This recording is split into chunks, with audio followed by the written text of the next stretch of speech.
प्रिय मित्रों, मैं महिपाल सिंह पर्यावरण सुरक्षा संघ से प्रकृति का सेवक आपका मित्र प्रस्तुत हूँ आपके बीच में एनवायरनमेंट सेफ्टी अवेयरनेस का तीसरा एपिसोड लेके। पहला था हमारा एनवायरनमेंट सेफ्टी अवेयरनेस, दूसरा एनवायरनमेंट सेफ्टी अवेयरनेस 1 और आज ये तीसरा है एनवायरनमेंट सेफ्टी अवेयरनेस 2। पहले एपिसोड में हमने आपको एनवायरनमेंट के बारे में बताया, पॉल्यूशन के बारे में बताया, प्रकृति के बारे में बताया, पॉइजन के बारे में आपको जानकारी दी, टाइप ऑफ पॉल्यूशंस के बारे में बताया, पॉल्यूशन सोर्सेज के बारे में बात हुई। आज कल जो बात हुई वो हुई हमारी कि भाई एनवायरनमेंट के लिए रेस्पॉन्सिबल कौन है, एनवायरनमेंट की सेफ्टी के लिए रेस्पॉन्सिबल कौन है और एनवायरनमेंट सेफ्टी कंट्रोलिंग के बारे में बात की। लेकिन कंट्रोलिंग के बारे में केवल हमने एक ही आपको एनवायरनमेंट सेफ्टी अवेयरनेस के लिए जो पहली ज़रूरत थी वो थी एनवायरनमेंट सेफ्टी अवेयरनेस, यानी कि लोगों को जागरूक करना आवश्यक है, उसके बारे में बात की थी। जब तक लोग जागरूक नहीं होंगे, जब तक एनवायरनमेंट को सेव करना असंभव है। तो एनवायरनमेंट को सेव करने के लिए जो पहली ज़रूरत है वो पहली ज़रूरत क्या है, लोगों को जागरूक करना। क्योंकि जो जब तक हम जागरूक नहीं हैं, जब तक एनवायरनमेंट के बारे में हमें जानकारी नहीं है, एनवायरनमेंट पॉल्यूशन के बारे में जानकारी नहीं है, तब तक हम जो है का एनवायरनमेंट को सेव नहीं कर सकते। तो इसलिए सबसे पहले की ज़रूरत है लोगों को जागरूक करने की, और उसी मुहिम के तहत हमने ये सोचा कि भाई लोगों को जागरूक करने के लिए ये एक चैनल हमने बनाया और चैनल बना के आपके सामने प्रस्तुत करते हैं। रोज़ाना जो है का एक एनवायरनमेंट सेफ्टी से रिलेटेड ये प्रोग्राम, ये वीडियो आप तक भेजते हैं। आप भी इसे देखें, अपने जो मित्रों के साथ में शेयर करें, ज़्यादा से ज़्यादा लोगों तक पहुंचाएं, क्योंकि हमारी आवाज़ जितने लोगों तक जाएगी उतने लोग जो है का जागरूक होंगे। आप भी हमारे संबल बने, हमारे साथी बन के, प्रकृति के सेवक बन के, प्रकृति के मित्र बन के सामने आएँ। आज हम जो बात करने वाले हैं वही है कि भाई एनवायरनमेंट अवेयरनेस क्यों ज़रूरी थी। अवेयरनेस इसीलिए ज़रूरी थी कि जब तक अवेयर नहीं होंगे हमें जानकारी नहीं होगी एनवायरनमेंट के प्रति, पॉल्यूशन के प्रति, पॉल्यूशन से होने वाले रोगों के प्रति, तब तक हम एनवायरनमेंट को सेव नहीं कर सकते। तो कल हमने बात की थी कि भाई जो पॉल्यूशन के 5 सोर्सेज हैं, नेचर, इंडस्ट्रीज, ट्रांसपोर्टेशंस, एग्रीकल्चर, ट्रांसपोर्टेशन और सीवेज, ये जो हमारे 5 जो सोर्स हैं, 5 सोर्सों में जो 4 सोर्स हैं हमारे, नेचर, इंडस्ट्रीज, ट्रांसपोर्टेशन और एग्रीकल्चर, इन चारों से जितना पॉल्यूशन क्रिएट होता है उसके बराबर अकेला जो है सीवेज से पॉल्यूशन क्रिएट होता है। क्योंकि सीवेज से पॉल्यूशन क्रिएट होने वाला पार्ट्स में निकलता है, छोटे छोटे पार्ट्सों में जो पॉल्यूशन क्रिएट होता है और एक बहुत बड़ा रूप धारण कर लेता है, जो कि आपको दिखाई वैसे निकलता हुआ दिखाई नहीं देता कि भाई थोड़ा थोड़ा करके आता है, कहता है इससे कुछ नहीं है। लेकिन जब ये इकट्ठा होता है तो बहुत बड़ी तादाद में होता है। उसका एक एग्जाम्पल मैं आपके सामने देता हूँ कि आप जब एक बटन आपकी कमीज़ से टूट जाता है, एक प्लास्टिक का बटन, और उस प्लास्टिक के बटन को आप ज़मीन में डाल देते हो, फेंक देते हो, तो वो दिखाई नहीं देता आपको। आप भी नेगलेक्ट करते हो, ये लगता है कि भाई इससे कुछ नहीं है, इससे क्या फ़र्क पड़ने वाला है। लेकिन वहीं सोचिए कि आप एक साल में लगभग 2 कमीज़ तो फाड़ ही देते हो, 2 कमीज़ें जो है का फाड़ देते हो। एक कमीज़ में आपके 10 बटन होते हैं, एक कमीज़ में 10 बटन तो कम से कम है। आजकल तो जो फैशन में और भी ज़्यादा हो जाते हैं, 4 बाजुओं में होते हैं कपों में, और सामने 5 और एक के ऊपर 6, और 2 एक्स्ट्रा होते हैं, यानी 7 बटन सामने और 4 बटन, ये 11 बटन हो जाते हैं। इन 11 बटनों को के हिसाब से आपने जो है का, मैं 10 मान के चलता हूँ, 10 बटनों के हिसाब से 10 दूनी 20, यानी कि 2 कमीज़ें फाड़ी आपने तो 20 बटन हो गए। 20 बटन का आप एक बटन का वज़न करोगे तो आपको कुछ दिखाई नहीं देगा, बहुत थोड़ा सा वज़न है। लेकिन वहीं 20 अगर जो बटनों का आप वज़न करिए तो लगाइए कि कितनी बड़ी क्वांटिटी हो गई। फिर उसके साथ में आपने 70 साल का जीवन जिया, जो लाइफ है आपकी, एवरेज लाइफ है मनुष्य की, तो उसमें सोचिए 70 से और मल्टीप्लाई करिए उससे, तो कितनी बड़ी क्वांटिटी बन गई। और वो प्लास्टिक मैंने खुद जो है का कैलकुलेट किया कि बटन और पेन के जरिए मात्र 70 साल की जो एवरेज आयु है उसमें एक इंसान लगभग 12 किलो प्लास्टिक ज़मीन में फेंक देता है। तो वो एक जब 12, हम सोचिए, मैं खाली इंडिया की बात करता हूँ, भाई भारत की जो पॉपुलेशन है 140 करोड़ को क्रॉस करके है, यानी कि अब 145 करोड़ के लगभग हो गए हैं हम। तो 145 करोड़ लोग अगर जो 12 किलो प्लास्टिक अपने जीवन में फेंकेंगे तो कितने टन जो है का क्वांटिटी जो है का प्लास्टिक की ज़मीन में जाएगी। उसके अलावा ये तो एक मात्र मैंने बटन की आपको बताया, उसके अलावा बहुत सी चीज़ें ऐसी हैं जो कि हम जिसे निगलेक्ट कर देते हैं, जिसे अवॉइड कर देते हैं, भाई इससे क्या फ़र्क पड़ने वाला है, उसे ज़मीन में फेंकते रहते हैं। बहुत सी चीज़ें हैं जो प्लास्टिक की, और वो जाके ज़मीन में जाती हैं, तो ज़मीन में ये ना गलेगी ना सड़ेगी। भाई बटन को अगर जो आप ज़मीन में डाल दो तो बटन गलने वाला नहीं है, गलने वाला नहीं है, कभी नहीं गलेगा, वो जो कि तो पड़ा रहेगा। तो वो इस तरीके से जब प्लास्टिक ज़मीन में जाएगी तो क्या होगा, जो धरती की जो सरफेस है उस सरफेस पे तो पूरी प्लास्टिक की एक छत बन जाएगी, एक फर्श बन जाएगा प्लास्टिक का। तो वो ना तो उपज होने देगा और ना ही जो है का ज़मीन को, पानी को, जो वर्षा होती है वो ज़मीन को, पानी को जो है का ज़मीन में जाने देगा। यानी कि जो ग्राउंड वाटर लेवल है वो दिन पर दिन घट क्यों रहा है, एक सोचने का विषय है, क्यों घट रहा है। पहले मैं आपको बता दूं कि जब मेरी 10-15 साल की, 20 साल की उम्र थी, तब बारिश होती थी, बहुत भयंकर बारिश होती थी। आज उसके मुकाबले बारिशें नहीं होती, उतनी बारिश नहीं होती है, जब ज़्यादा बारिशें होती थी, और बारिश होने के बावजूद बाढ़ें कम आती थी। ग्राउंड वाटर लेवल जो है बरसात के मौसम में ऊपर आ जाता था। उसका रीज़न यही था कि ज़मीन पानी पीती थी, ज़मीन में वो पानी जाता था। आज क्या है, बारिश कम होती है, बाढ़ें ज़्यादा आती हैं, क्योंकि ज़मीन पानी अपने अंदर लेती ही नहीं। क्यों नहीं लेती, कि कुछ तो कंक्रीट के जंगल बन गए, वो ज़मीन में पानी नहीं जाने देते। दूसरा, ये प्लास्टिक की, प्लास्टिक, एल्युमिनियम फॉयल, थर्मोकोल, इनसे जो है का ज़मीन की छत बन गई, ज़मीन के ऊपर एक फर्श बन गया, वो ज़मीन को में पानी नहीं जाने देता। जब ज़मीन में पानी नहीं जाता तो बाढ़ के बाद में क्या होता है, बारिश के बाद में वो पानी बहता है, क्योंकि ज़मीन में तो जाता नहीं, वो बहता है और बहने के बाद में बाढ़ का रूप लेता है। वहीं सोचिए आप कि बारिश होने के बावजूद बाढ़ें ज़्यादा आती हैं लेकिन ग्राउंड वाटर लेवल नहीं बढ़ता है। वो किस वजह से, इसी वजह से है कि हमारी जो सॉइल है वो पॉल्यूटेड हो रही है। किससे, प्लास्टिक से, एल्युमिनियम फॉयल से, थर्मोकोल से। ये चीज़ें ऐसी हैं कि गलती सड़ती नहीं है। तो मेरा आप सभी लोगों से अनुरोध यही था कि अगर जो आपको एनवायरनमेंट को बचाना है, सॉइल को पॉल्यूटेड होने से बचाना है, तो उसके लिए क्या करना होगा कि प्लास्टिक का एक कण भी, एक टुकड़ा भी प्लास्टिक का ज़मीन में न जाने दें उसे, क्योंकि प्लास्टिक 100% प्लास्टिक रिसाइकलेबल है, केवल इस सिंगल यूज प्लास्टिक को छोड़ के। जो सिंगल यूज प्लास्टिक है ये जो है का रिसाइकिल नहीं होता है, बाकी जितनी प्लास्टिक है सारी जो है का रिसाइकिल हो जाती है। जो रिसाइकिल होने वाली प्लास्टिक है उसका 100% आपको रिसाइकिल के लिए भेजना है, तभी जो आप एनवायरनमेंट को बचा सकते हो। एल्युमिनियम फॉयल है, एल्युमिनियम फॉयल को आप रीयूज कर सकते हो, उसका सब्स्टिट्यूट है, आ चुका है एक पेपर, उससे जो है का कर सकते हो।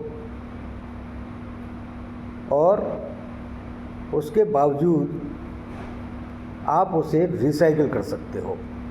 और एल्युमिनियम फॉयल पे रिसाइकिल करने से आपको बेनिफिट होगा, फ़ायदा ये होगा कि आपको कुछ पैसा भी मिलेगा उसका। रियल में जो एल्युमिनियम फॉयल है जो आती है, उससे अगर जो आप रिसाइकिल करते हो तो जितनी की आप ख़रीद के लाए हो उसकी 70% कॉस्ट पे वो वापस चली जाती है, रिसाइकिल हो जाती है। कि एल्युमिनियम फॉयल रियल में एल्युमिनियम है और वो एल्युमिनियम रिसाइकिल हो जाती है, जबकि एल्युमिनियम ना गलती है और ना ही चलती है, दोनों में से कोई सा काम नहीं होता। तो आपको क्या करना है, उसे रिसाइकिल के लिए भेजना है। ये बहुत अच्छा जो है का ऑप्शन है आपके लिए, आपको फाइनेंशियली बेनिफिट भी होगा इससे और एनवायरनमेंट को भी बेनिफिट होगा। तीसरी थर्मोकोल। थर्मोकोल जो आपकी पैकिंग जो आज आ रही है आज की डेट में, वो अधिकतर जो है का थर्मोकोल में आती है। दूसरा जो हम कुछ लोग यूज करते हैं, भंडारे वगैरह होते हैं, उनमें जो है का थर्मोकोल की जो पत्तलें यूज करते हैं, वो क्या होता है, या तो लोग जलाते हैं या फेंक देते हैं। फेंकने के बाद में गलती नहीं है, न सड़ती है न गलती है, वो ज़मीन में पड़ी रहती है और ज़मीन को पॉल्यूटेड करती है। तो थर्मोकोल भी रिसाइकिल होने लगी है। सबसे पहली तो बात यह है कि थर्मोकोल की पत्तलों का सब्स्टिट्यूट है हमारे पास में। वो सब्स्टिट्यूट है कि आप जो नेचुरल जो पत्तियों से बनी हुई पत्तलें आती हैं उनका इस्तेमाल करें। एक तरफ तो आप भगवान की पूजा करते हो, ईश्वर की आराधना करते हो, गरीबों को खाना खिलाते हो प्रसाद के रूप में, और ईश्वर से विनती करते हो कि हे प्रभु मेरी मनोकामना पूरी करना। ईश्वर को धन्यवाद अदा करते हो अपनी कामयाबी के बाद में। तो और दूसरी तरफ उसी जो प्रकृति स्वरूप जो है का ईश्वर है, भगवान है, उसके ऊपर उसे फेंक देते हो, जो कि उसको एक्सेप्टेड नहीं है, वो उसे एक्सेप्ट नहीं करता है, क्योंकि उसके लिए वो हानिकारक है। एक तरफ वो उसे फेंक देते हो कि भगवान खुश होने वाला है, कभी खुश नहीं होगा, सीधी सी बात है। एक तरफ आप भगवान पे भोग लगाओ और उसके ऊपर जो है फूल मालाएँ चढ़ाओ, और दूसरी तरफ वही उसी भगवान के ऊपर आप गंदगी फेंक दो, तो आपको खुश होगा नहीं होगा। तो जो थर्मोकोल है, सबसे पहले उसके यूज से बचें, और अगर जो यूज कर भी रहे हो तो थर्मोकोल भी रिसाइकिल हो जाता है, उसे रिसाइकिल के लिए भेजें। तो ये जानकारी ज़रूरी है, जब तक लोग जागरूक, जब तक लोगों को पता नहीं होगा कि ये चीज़ें हो सकती है, तब तक आप नहीं कर सकते। पेपर 100% रिसाइकेबल है, पेपर को आप रिसाइकिल करिए। तो ये सबसे पहले मैंने बात की अवेयरनेस, लोगों को जानकारी दी जाए। जानकारी किसकी? इस टाइप की, जैसे कि मैंने बताया, ये जागरूकता का पहला सबक है। नंबर 2, ये सेफ्टी के लिए एनवायरनमेंट सेफ्टी को कैसे जो है एनवायरनमेंट को सेव किया जाए, ये पहला। नंबर 2 आता है 3R मॉड्यूल्स। 3R मॉड्यूल्स के बारे में आप जानें। 3R मॉड्यूल्स का मतलब होता है नंबर, इसमें 3 R होते हैं, यानी 3 शब्द हैं जो R से शुरू होते हैं। पहला रिड्यूस, यानी कि आपकी जो ज़रूरत है, आपकी जो यूज करने की जो चीज़ें हैं उनमें कमी लाइए। नंबर 2 रीयूज, यानी कि चीज़ों को रीयूज कीजिए, दोबारा प्रयोग कीजिए। Number 3 recycle. ये 3 शब्द हैं और तीनों शब्दों से मिलकर जो है 3R मॉड्यूल्स बनता है।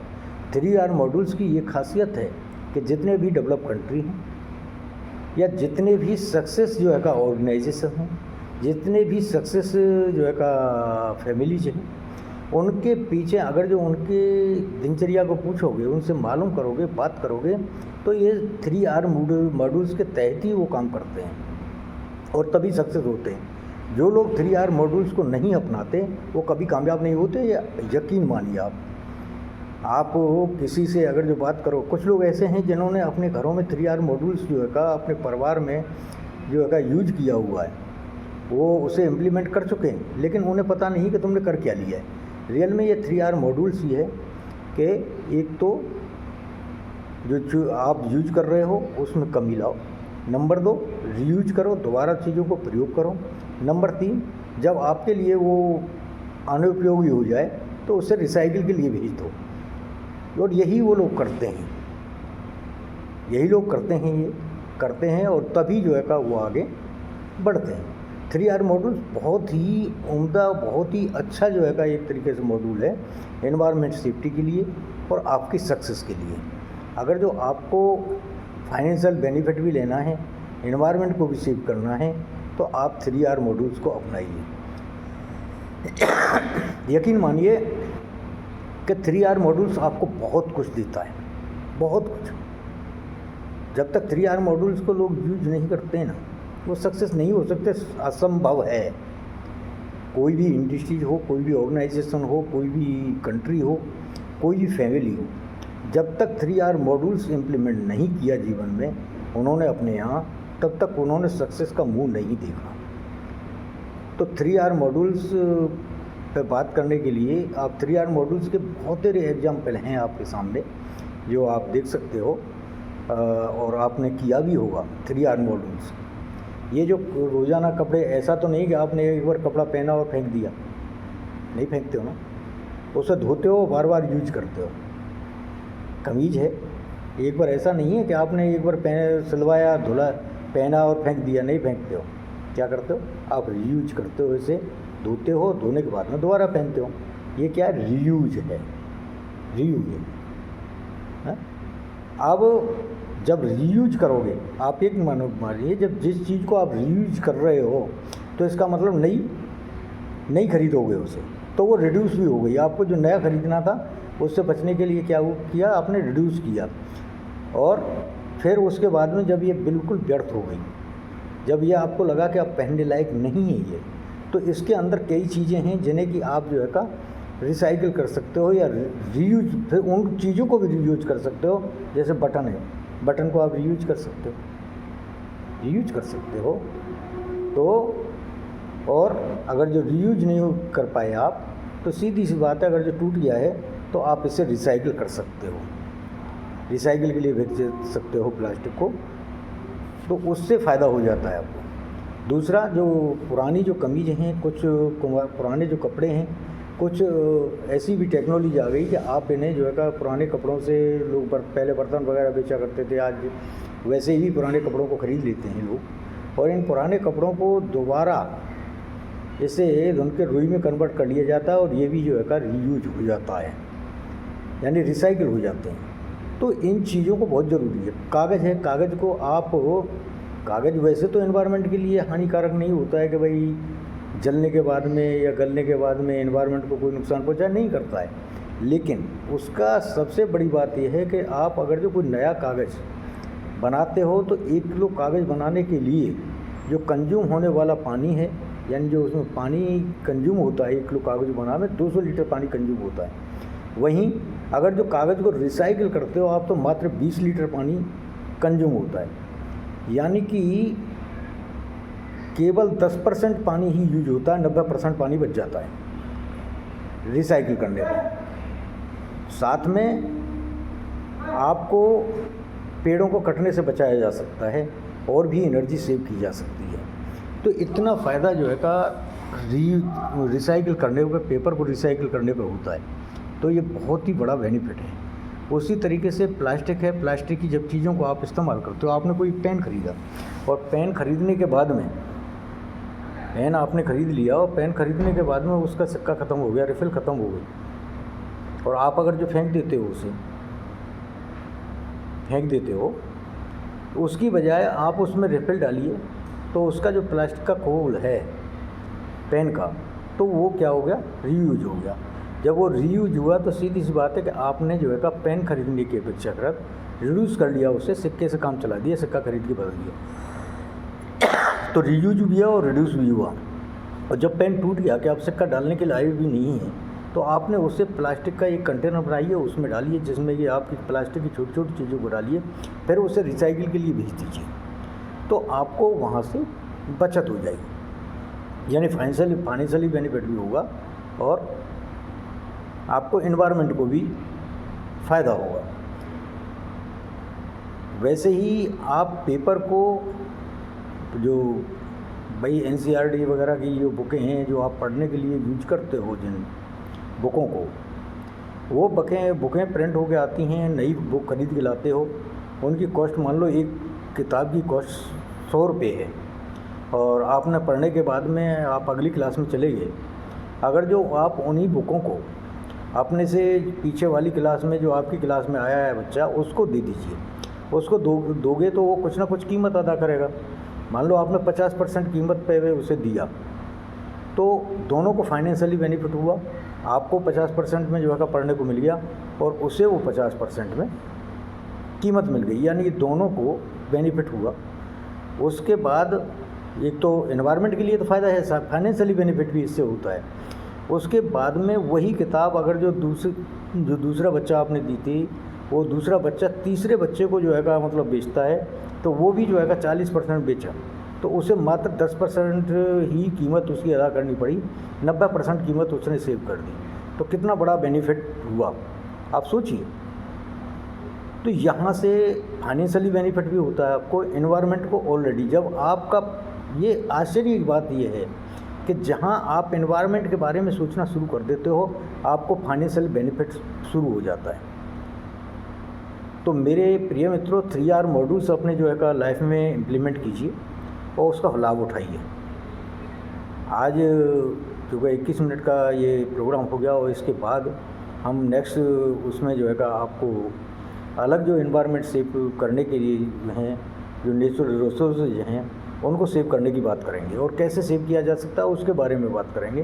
तो आज बस इतना ही, और फिर मिलते हैं अगले एक टॉपिक इसी एनवायरनमेंट सेफ्टी के पार्ट्स 3 में। ये पार्ट्स नंबर 2 है और पार्ट्स 3 में फिर जो है आपको आगे लेके चलेंगे, आगे की जानकारी देंगे। जब के लिए जय प्रकृति, जय हिंद, शुभ संध्या।